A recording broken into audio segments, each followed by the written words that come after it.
여러분 평안하십니까? 오늘도 말씀과 함께 주님의 은혜 가운데 거하시기 바랍니다. 오늘 말씀은 사무엘상 15장입니다. 말씀 개요입니다.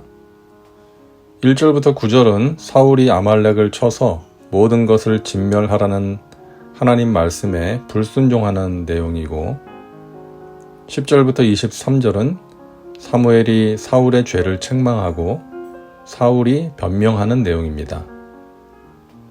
24절부터 35절은 사무엘이 사울에게 하나님께서 사울의 왕위를 폐하실 것을 말하고 사울과 결별하는 장면입니다. 말씀 묵상입니다. 하나님께서는 사무엘을 통해 사울에게 말씀하십니다. 만군의 야훼께서 이같이 말씀하시기를 아말렉이 이스라엘에게 행한 일, 곧 애굽에서 나올 때에 길에서 대적한 일로 내가 그들을 벌하노니 지금 가서 아말렉을 쳐서 그들의 모든 소유를 남기지 말고 진멸하되 남녀와 소아와 젖먹는 아이와 우양과 낙타와 나귀를 죽이라 하셨나이다 하니, 아말렉을 진멸하라고 명령하신 것이죠. 그래서 사울은 군사를 거느리고 가서 아말렉을 칩니다. 자, 그런데 모든 것을 진멸하라는 하나님의 말씀에 불순종합니다. 아각 왕을 살려주고 좋은 소와 양은 남겨두고 하찮은 것만 진멸합니다. 그러자 하나님께서 사무엘에게 말씀하십니다. 내가 사울을 왕으로 세운 것을 후회하노니 그가 돌이켜서 나를 따르지 아니하며 내 명령을 행하지 아니하였음이니라 하신지라. 사무엘이 근심하여 온 밤을 야훼께 부르짖으니라.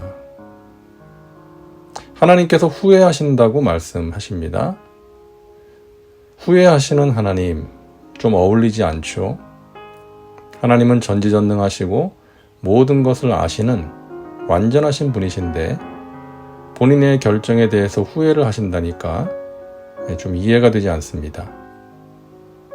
민수기 23장 19절에 하나님은 사람이 아니시니 거짓말을 하지 않으시고 인생이 아니시니 후회가 없으시도다 라고 하시지 않았습니까?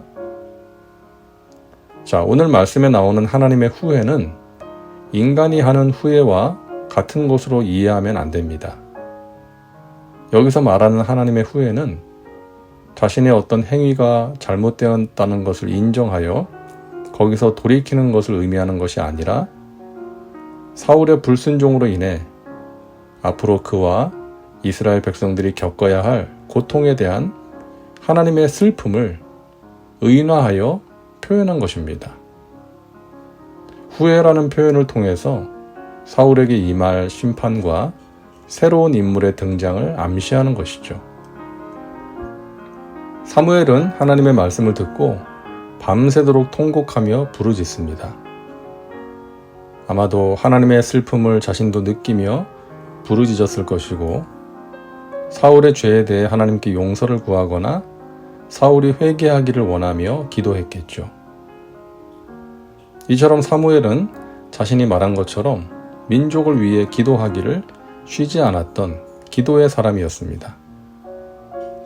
그렇게 온 밤을 지새우며 기도한 사무엘은 사울에게로 갑니다. 그런데 가는 중에 또 가슴이 무너지는 소식을 듣게 되죠. 12절입니다. 사무엘이 사울을 만나려고 아침에 일찍이 일어났더니 어떤 사람이 사무엘에게 말하여 이르되 사울이 갈멜에 이르러 자기를 위하여 기념비를 세우고 발길을 돌려 길갈로 내려갔다 하는지라. 사울이 아말렉과의 전쟁에서 승리한 뒤에 하나님께 영광을 돌리기보다는 자신의 업적을 과시하려고 기념비를 세웠다는 소식을 듣게 됩니다. 자, 그렇게 사울을 찾아간 사무엘은 사울의 행동을 책망하죠. 그때 사울은 변명을 늘어놓습니다. 내 귀에 들리는 양과 소의 소리가 무엇이냐고 하는 사무엘에게 이렇게 말합니다.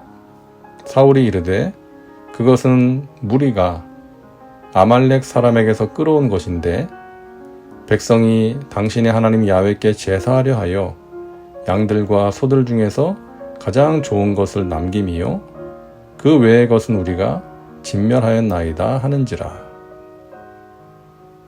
사무엘이 사울에게 당신을 왕으로 삼은 하나님의 말씀에 왜 불순종했느냐고, 왜 하나님의 목소리를 청종하지 않고 탈취하기에만 급급하였냐고 책망하니까 같은 말로 변명합니다.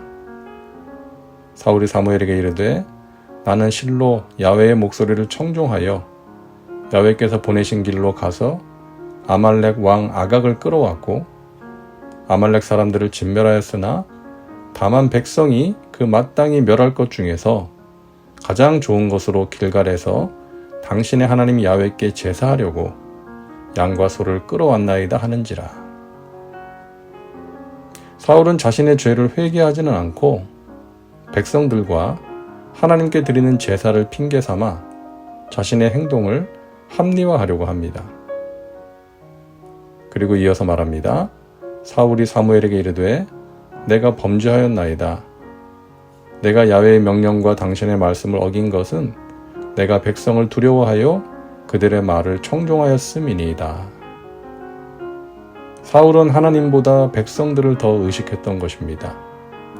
하나님께 인정받는 것보다 사람들에게 인정받고자 했던 것이죠. 자, 우리가 창세기에 나오는 선악과 사건을 볼 때부터 계속해서 확인하게 되는 내용이 있지 않습니까? 죄가 무엇이냐? 죄는 하나님을 주인 삼지 않고 하나님의 말씀을 따르지 않고 내가 내 인생의 주인이 되어서 내가 보기에 좋은 대로 살아가는 것이라고 했습니다. 하나님을 주인 삼고 따라가야 인생이 복되고 아름다울 수가 있는데, 그래서 우리를 사랑하시는 하나님이 그렇게 하라고 하시는데 그것을 무시하고 내가 보기에 좋은 대로 선택하고 행동하며 살아가는 것이 죄악된 인간의 모습이라는 것이죠. 사울의 행동이 죄가 된 것도 마찬가지입니다. 하나님 말씀대로 하지 않고 자기가 좋은 대로 한 것이죠.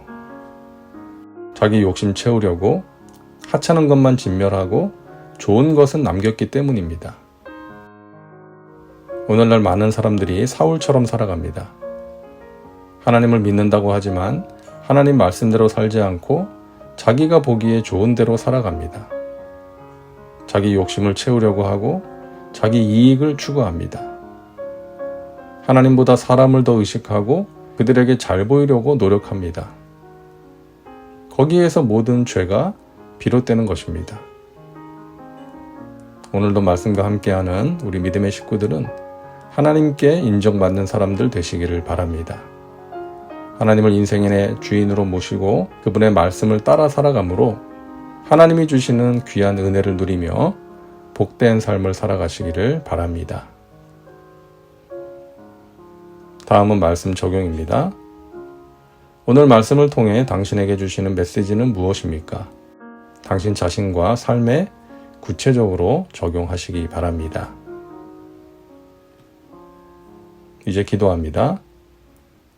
사랑과 은혜가 풍성하신 하나님, 오늘도 말씀과 함께 살게 하시니 감사합니다.